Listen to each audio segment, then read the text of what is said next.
Então, pessoal, como que vocês estão? Graças e paz da parte do nosso Deus.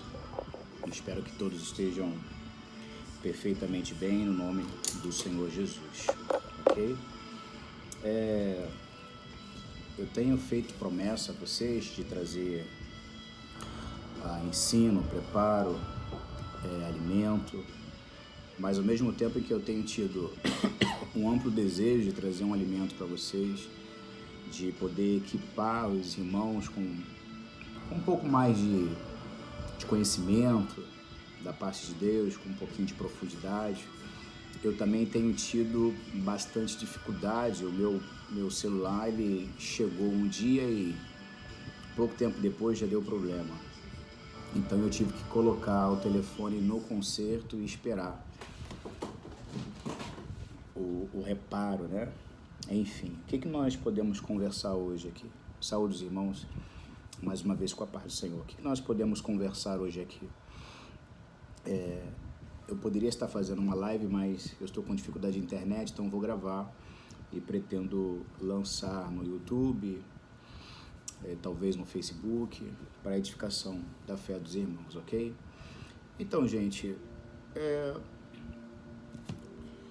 a Bíblia vai nos dizer, que é o que eu tenho sentido muito no meu coração hoje aqui, de falar com vocês, a respeito de um tema interessante. Eu tenho 20 minutinhos, 30, mais ou menos. A Bíblia diz no livro de Ezequiel, capítulo 28, no capítulo 28, diz no versículo 13, assim: Estavas no Éden, jardim de Deus. Toda pedra preciosa era a tua cobertura, a sardônia, topázio, diamante, turquesa, ônix, jaspe, safira, carbúnculo, a esmeralda e o ouro. Então diz que essas 10 pedras preciosas estavam sob esse ser que vem a ser relatado aqui no livro do profeta Ezequiel, está na passagem sobre a lamentação do rei de Tiro. É óbvio que essa palavra não está se referindo propriamente, diretamente, falando de rei Léo, não está falando de Vênus, de Lúcifer, como você está acostumado a ouvir. Ela está falando dentro de um procedimento, de um processo chamado projeção profética, que nós podemos em um determinado momento mais à frente falarmos também a respeito disso. Pois bem, então aqui está nos mostrando que existem 10 pedras preciosas. A Bíblia está dizendo que nesse Éden da terra, uma vez eu estava ministrando em São Paulo e o Senhor falou conosco numa das nossas experiências, dizendo que ia levar uma irmã nossa que estava tendo uma profetisa que eu chamo de minha profetisa particular, a quem eu venho treinando já há alguns anos, a pastora Aline. E o Senhor disse, em uma daquelas experiências, que iria levar a rosa dele. E essa expressão que o Senhor ia levar a rosa dele me chamou muito a atenção, muito. Fiquei, gente, rosa, como uma expressão bonita, legal, gostei. Mas conforme o tempo foi passando, eu fui meditando um pouco mais a respeito do livro de Gênesis, né? Como você bem sabe, Gênesis não é o jardim. A Bíblia diz que o jardim foi plantado dentro do Éden, não é assim? Então vamos ver aqui, por exemplo. Vamos ver aqui. Gênesis, capítulo 2. Gênesis, capítulo 2. Diz assim: Estas são as origens dos céus e da terra quando foram criados no dia em que o Senhor Deus fez a terra e os céus. Toda a planta do campo ainda não estava na terra, e toda a erva do campo ainda não brotava. Não brotava. Porque ainda o Senhor Deus não tinha feito chover sobre a terra, e não havia homem para poder lavrar a terra. Ok? Versículo 6, um vapor, porém, subia da terra e regava toda a face da terra. E formou o Senhor Deus o homem do pó da terra e soprou nele. Aí vai dizer no versículo 8 o seguinte: e plantou o Senhor Deus um jardim no Éden. Então, o Senhor Deus plantou um jardim. Então, Éden era um lugar e ali o Senhor pôs um jardim dentro do Éden. Então, não era a mesma coisa, ok? Então, o Senhor Deus plantou um jardim no Éden, na banda do Oriente, pôs ali o homem que tinha formado, ok? E aí continua. Então, veja, aqui na Terra era originalmente, há um tempo atrás, o Éden dos anjos. Os anjos viviam aqui na Terra. Aqui era o lugar deles e que seria por muitos e muitos anos. Mas vamos lá. Quando a palavra vai nos mostrar essa questão das pedras preciosas, eu vou ver o que o Espírito Santo quer que eu fale, eu vou me deixar ser conduzido aqui pelo Senhor para abençoar a vida de vocês, ok? Não tenho nada preparado, nada. Mas veja, o Senhor coloca na vida de todo sacerdote pedras preciosas. Por quê? Porque essas pedras preciosas, elas servem como cobertura. Em alguns momentos, onde Moisés e Arão viviam as suas vidas, tinham questões para resolver, e o erro da humanidade é um erro crasso. A humanidade sempre vai errar, sempre vai falhar. Mas quando um homem chamado Arão falhava, Deus em alguns momentos com certeza teve uma vontade muito grande de poder matar Arão. Mas Deus não fez. Por quê? Porque estava pedras no peitoral de Arão. Então aquelas pedras no peitoral de Arão representam a cobertura divina sobre o sacerdócio de Arão. Então Moisés era o profeta, o condutor, Arão era o sacerdote. Então Deus não podia matar Arão enquanto ele estivesse com aquele peitoral, com as pedras. Mas talvez alguém me diga assim, mas pastor, eu não estou me recordando disso, nunca me falaram a respeito disso. Bom, então, deixa eu ver se eu consigo te ajudar no livro de Êxodo, capítulo 39. Veja só, pessoal, vem comigo aqui para nós entendermos um pouco mais o que a Bíblia vai falar sobre a estola sacerdotal, na verdade, tá bom? Lá no versículo 8 diz assim: fez também o peitoral, veja, peitoral, obra de artífice, como a obra do éfode, de ouro e de pano azul e de púrpura e de carmesim, de linho fino torcido. Quadrado era, dobrado fizeram o peitoral, e o comprimento era de 1 palmo de largura e 1 palmo dobrado. E engastaram nele 4 ordens de pedra. 4 ordens de pedra. 4, 4 e 4. 4 ordens, 4 sequências de pedra. Então, Hilel, o Satanás, o confusioneiro, né? O que causa confusão, ele tinha, antes da queda, antes de falhar, nele havia um reluzir, nele havia um brilho muito grande. O resplendor da glória de Deus se manifestava nesse ser, se manifestava nele. É semelhante a essa estrela que nós vemos muito próxima do Sol, e aparece em alguns momentos, a gente olha, parece até que é um outro planeta, né? Mas aquilo ali está refletindo exatamente a luz do sol. Então aquele resplendor é semelhante exatamente isso, o que Lúcifer refletia. Ele não tinha brilho próprio, ele refletia a glória que alguém havia colocado nele. Então a passagem está nos dizendo: toda pedra preciosa era a tua cobertura. Tu és o aferidor da medida. Ele tinha sabedoria, ele era perfeito em formosura. Versículo 14, tu eras querubim ungido para proteger, e eu te estabeleci.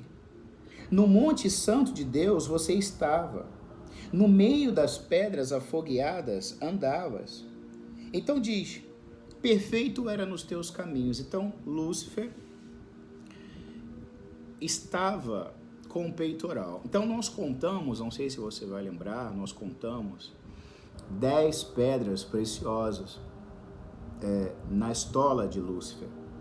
Mas aqui, no livro de Êxodo, meus irmãos, no capítulo 39, e quero agradecer a Deus pela audiência, quero agradecer a Deus pela presença de todos vocês. Caso esse vídeo você esteja assistindo no canal do YouTube, eu só quero te fazer um pedido, eu só quero pedir que você possa dar um curtir e que você se inscreva no nosso canal e que compartilhe 3 coisinhas bem simples, tá bom? Você já vai alegrar o meu coração e muito mais ao coração do reino de Deus, do Senhor Deus.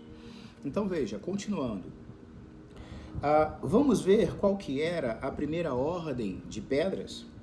A primeira ordem, ela era de uma pedra chamada sárdio, um topázio e um carbúnculo. Então veja, se a própria Bíblia já está dizendo que há 4 ordens, 4 ordens de pedra, então dá para nós fazermos uma contagem aqui. Vamos direto: sárdio, topázio, carbúnculo, primeira ordem. Segunda ordem, esmeralda, safira, diamante.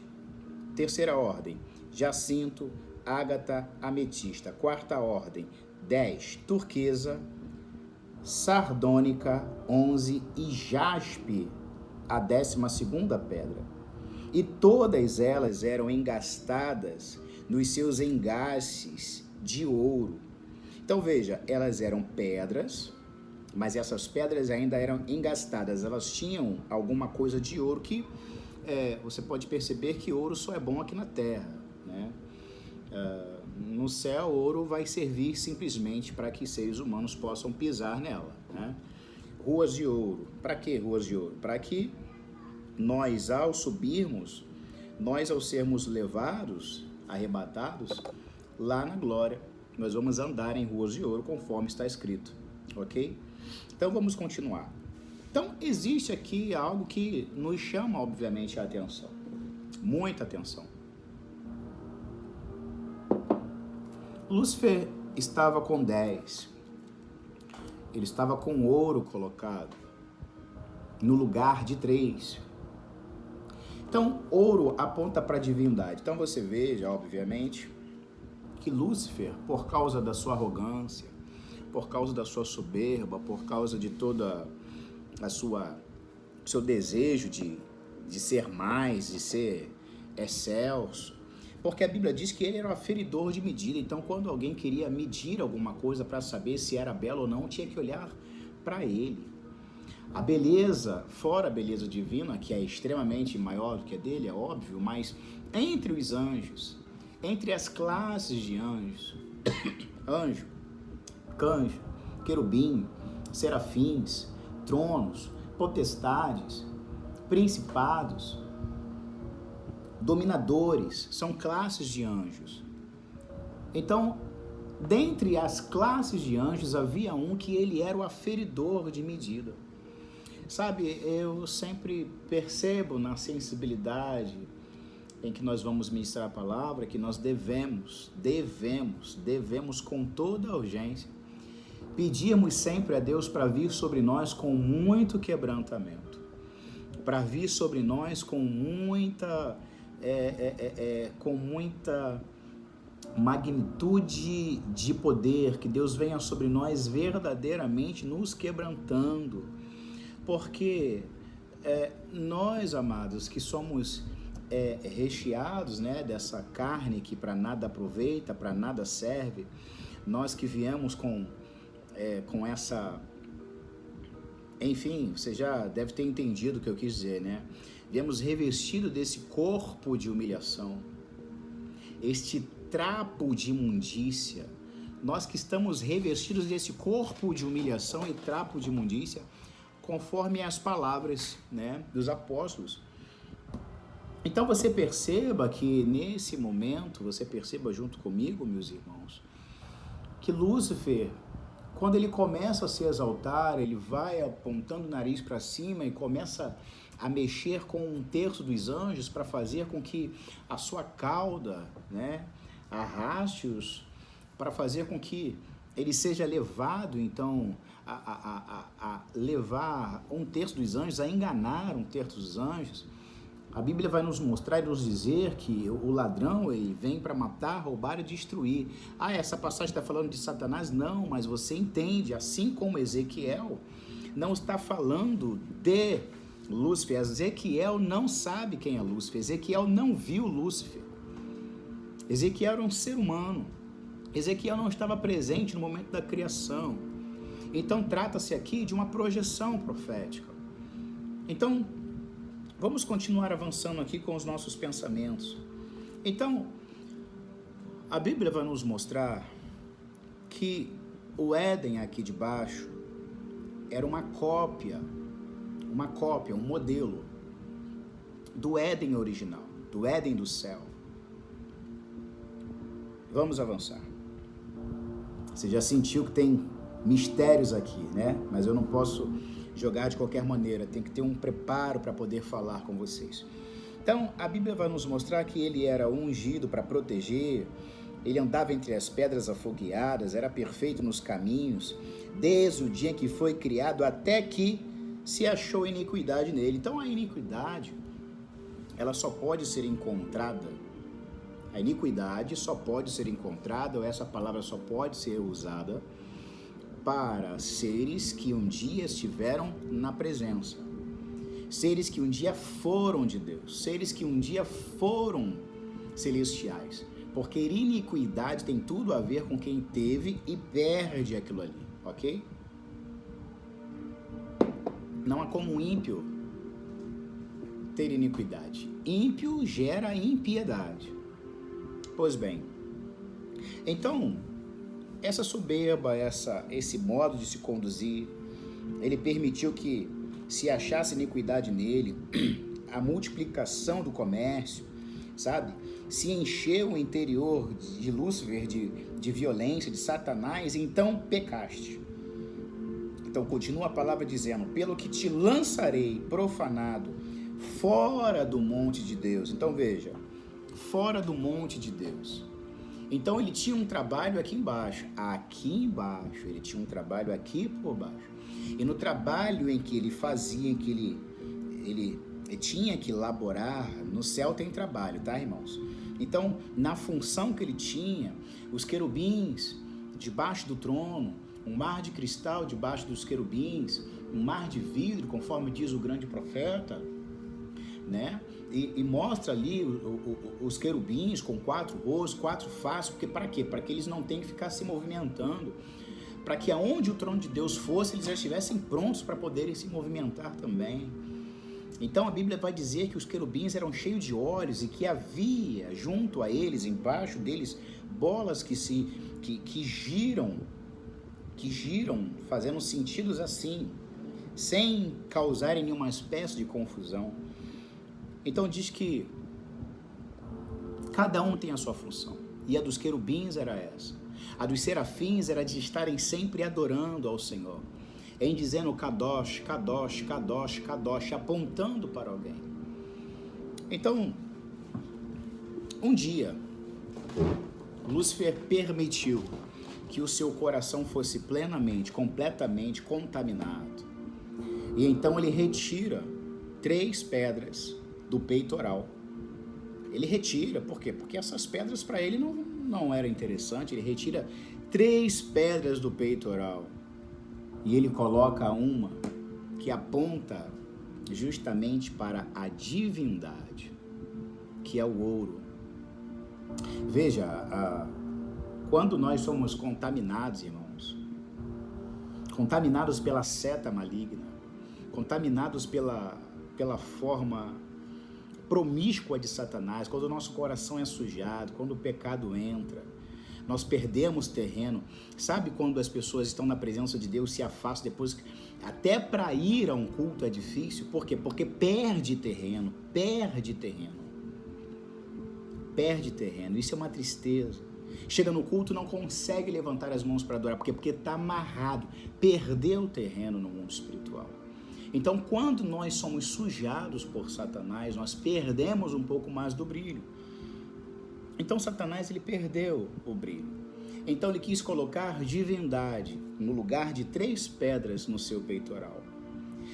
Eu quero chamar a atenção para os irmãos aqui, que por mais que você medite, estude, cresça, desenvolva, amadureça muito, nunca perca a singeleza, a humildade, a mansidão, o domínio próprio para vencer o pecado, vencer as contendas, vencer as falcatruas, vencer as línguas que se batem na família, vencer as perseguições na igreja, no ministério, vencer até mesmo muitas das vezes a falta de alguma coisa, de algum recurso, para poder estar na casa de Deus. Hoje eu não vou porque tá sol, hoje eu não vou porque tá chovendo, hoje eu não vou porque eu estou sem dinheiro para poder, sabe? Mas vá numa igreja perto da sua casa mesmo. Para de dar desculpa. O que você precisa é estar dando ouvidos à voz da palavra. Não dê desculpas, não deixe Satanás sujar. Não deixe com que haja entreveros entre pessoas de religiões diferentes. Por mais que a gente tenha que dizer não concordo, por mais que haja desacordos, não entre em guerra com pessoas de outra religião. Não entre. Não deixe o seu coração sujar, porque são as brechas que o inimigo quer usar para entrar. São as brechas que o inimigo quer usar para poder causar baderna, fazer bagunça. São as brechas que Satanás quer para poder trabalhar e então entrar e fazer arruaça. Mas se você estiver usando o escudo da fé, meu amigo, não tem arruaça certa, não tem bagunça certa. Então, o adversário só vai entrar se você estiver em falta de um equipamento. Se você estiver em falta de um equipamento chamado o escudo da fé, há uma grande possibilidade de um dardo entrar em você. Porque você pode estar com a couraça, mas você pode estar descalço, sem as sandálias da preparação do Evangelho da Paz. Você pode estar sem, às vezes, o capacete. Então você fica muito propício a ser atingido. Então, eu deixo essa reflexão hoje para vocês agora, 23 minutos de mensagem. Eu deixo essa reflexão. Não deixe com que nada nem ninguém venha sujar, venha fazer com que você se preocupe só com o ouro. Não olhe só para o ouro. Se preocupe com a cobertura. A cobertura é muito mais importante do que o ouro. Espero que você tenha entendido. Espero que você tenha compreendido. Amém? Eu quero orar pela sua vida agora. Curve a sua cabeça em forma de humildade e simplicidade. Pai, no nome precioso de Jesus, eu quero agora, neste momento, abençoar a vida desta pessoa que está me assistindo. Quero pedir ao Senhor que, através dessa mensagem, venha causar uma revolução espiritual. Que, através dessa mensagem, o Senhor venha trazer mais fome, mais sede sobre ele, sobre ela. Que o Senhor liberte, Pai, quebre cadeias emocionais antigas, para que, novamente, a simplicidade volte a essa pessoa. Que ela volte a buscar, que ela volte a congregar, que ela volte a se tornar uma pessoa humilde, simples, mansa, humilde de coração, para que então a palavra do Senhor, Deus, possa entrar e produzir sempre frutos, a 30, a 60 ou até 100 por um da semente. Pai, eu oro pela família dela, pelo emprego dela, para que o Senhor abra portas de emprego para quem não tem, que o Senhor envie a provisão. Essa é a minha oração dessa tarde. Abençoa essa pessoa, Pai, em tudo, no nome precioso de Jesus. Aqui quem vos fala é seu amigo apóstolo Fabiano, servo de Deus, para a glória de Deus. Graças, tudo dele, por ele, para a glória dele. E até a próxima aula, em que nós traremos um pouquinho mais de revelação da Santa Palavra. Amém? Um beijo para todos, graça e paz. Tchau, tchau.